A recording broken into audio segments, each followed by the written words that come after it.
the best place to start is just walk us through what happened. You said you were on your Okay. way home. I was on my way home after school here yesterday afternoon, and I was following the Taurus. I picked up behind him at Tonkel Road, and we were heading north on Highway 1. We come to the curve north of Pop Road. He just continued straight.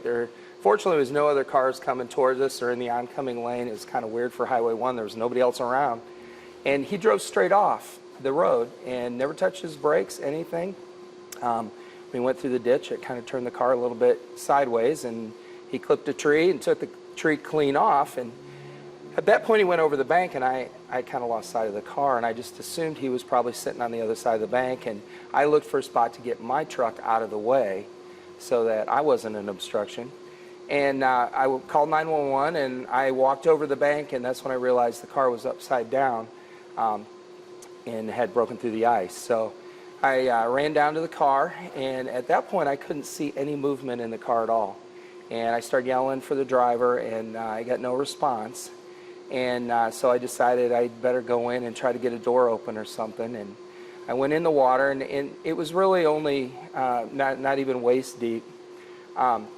But I could not get the doors open. At that point, the car's still running, and the radio's playing, and I was yelling for the guy, and no response. And so I tried opening the doors, and I could not see in the front seat at all. The front seat at that point was below, the window was below the water level pretty much. And I then saw some movement in the back seat, and I realized he was trying to crawl on the roof, above the seats, crawling towards the back. So he got to the back, and some other guys come out of a house, and they were running around the pond, and I decided that I would try to kick the window out. And when I kicked the window out, the car started to slide in deeper. And so I grabbed a hold of the car, and it stabilized. And I turned around and tried kicking it again with my heel, but I could not break the window. And so I went around to the back and tried to open the back window, and he was trying to push the back window open. And the problem there was it was sitting on ice. And as soon as I stepped in around the back of the car, I started to slide in deeper. So I decided that wasn't a good idea. Came back around the front, and I just kind of held onto the car. It wasn't sinking anymore. Water was coming in. The water level was rising in the car. But I decided it would be best at that point, let's just wait till we get some more help. The guys come around, and we kind of held the car in place, make sure it didn't slide, and I was talking to the guy to make sure there was no other occupants in the vehicle. And we heard the sirens, so Officer Kenny came from the Sheriff's Department, and he came on the run, and he had a crowbar. And he made a mad dash for the car, dropping gear on the way, and dove in the water with me, and it took 2 hits with a pretty long crowbar to get that window to shatter.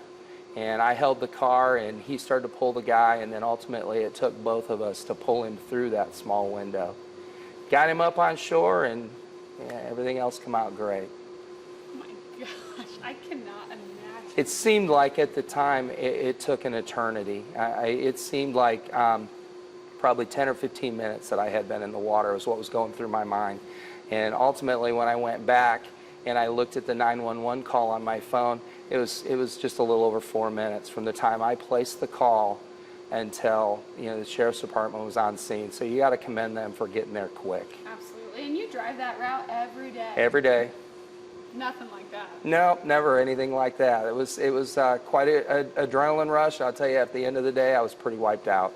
I can't imagine those guys that do that every day, pulling people out of wrecks. That, I was exhausted. So you got there for, obviously you were right behind him, you called the scene, and then I know a group of Amish workers was also there. So do you know, I'm sure it was all a blur and you're rushing around crazy. Do you know about what time they got I would there? say it was within a minute or two. It seemed like I had been standing there for a while, but I'm sure it was only a minute or two. So you're in the water already. I was in the water already, and they come around the end. They were working on a house, I believe, nearby. Yeah. And I don't know whether they heard it, saw it, but they came on the run around the end of the pond, and they knew that I was trying. It was about the time I had tried to kick the window, and I think they knew that I was trying to hold the car in place. So they went back and one of them went back and got a rope, and they were going to tie the car off. But as long as I wasn't kicking on the car, it didn't move. It was pretty much stable. And how ironic, I mean, you work with cars every day. I mean, this Yep. is your livelihood, your specialty, Yeah, and your passion. I know how tough windows are, but honestly, I am not going. I'm going to find me one of those little ice picks that go on your keychain, because I could not get that window to break, and adrenaline and all, it wasn't happening. And when he hit it with a sledgehammer or crowbar and had to hit it twice to get that window to shatter, I wasn't going to break it with the heel of my foot. So I'm going to start carrying something to bust a window I probably never ever needed again in my life, but it would be better to be prepared, I guess. Do you have to believe, I mean, that it's got to be meant to be, somebody that's got your expertise and more or less your amazing attitude and willingness to just jump in and help. I mean, I think it's all there in all of us, I would hope. I don't think I did anything special, and I hope somebody would do that for me. I mean, you have to know that your story and what you did yesterday and those other Good Samaritans and the officer is going to impact a lot of people and going to help a lot of people. What goes through your mind when you know that? It's nice. It's nice. And the guy, I mean, when you saw him in the car, was he able to talk to you? I mean, what's going through your mind? I could tell he obviously was hurt. He'd just been in a pretty good wreck. I have no idea if the airbag deployed or anything, but it was a pretty good hit. And, he made it to the back, and he made it out, and he was laying in the water inside on the roof of the vehicle. The roof was covered by the time we got him out. So he's soaking wet. And I know how uncomfortable it was in my legs. I can't imagine, his body was in that. And when we drug him up on shore, the officer was still concerned that, he might have a neck injury, back injury, and didn't really want to move him any farther than we had to. And, the guy wanted out of that water.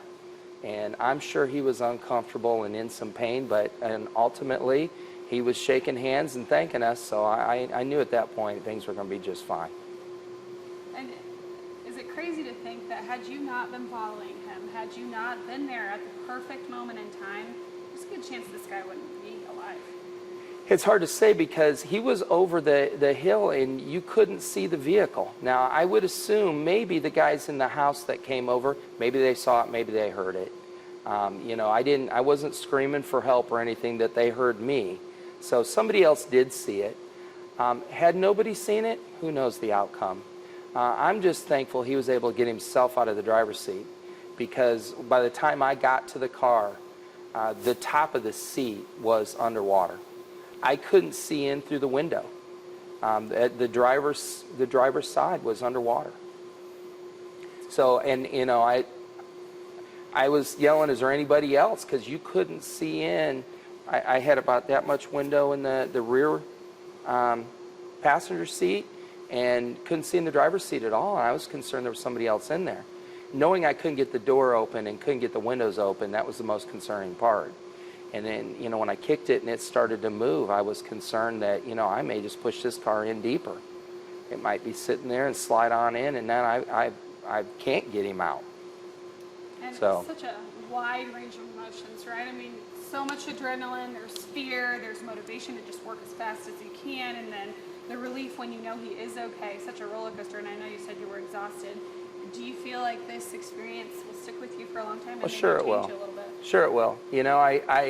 My first inclination when he left the center line, when he crossed the center line, he was texting. Honestly, that's the first thing I thought is, we see that every day. Somebody crosses the center line, and I'm gonna be involved in a head-on collision. And I started slowing back because I thought this is gonna be ugly. But then we kept going straight. It's like, well, that's a little odd. But I honestly thought it was that simple. I thought I was looking at somebody texting and driving and crossing the center line. And I had no idea until I got there. And later he said he was coming from the doctor's office and that this was a medical issue. But what did he say to you? I mean, I'm sure he was so grateful. He's like, nobody else, thanks for getting me out. And, the officer said, there's nobody else in the car. And he's like, nope, just God was with me. And that was pretty much it. And he's like, thank you, and he shook my hand, and I said, you're certainly welcome. He said God was with him. You think He said that, he's yeah. probably pretty right, huh? Oh, yeah. He wasn't alone.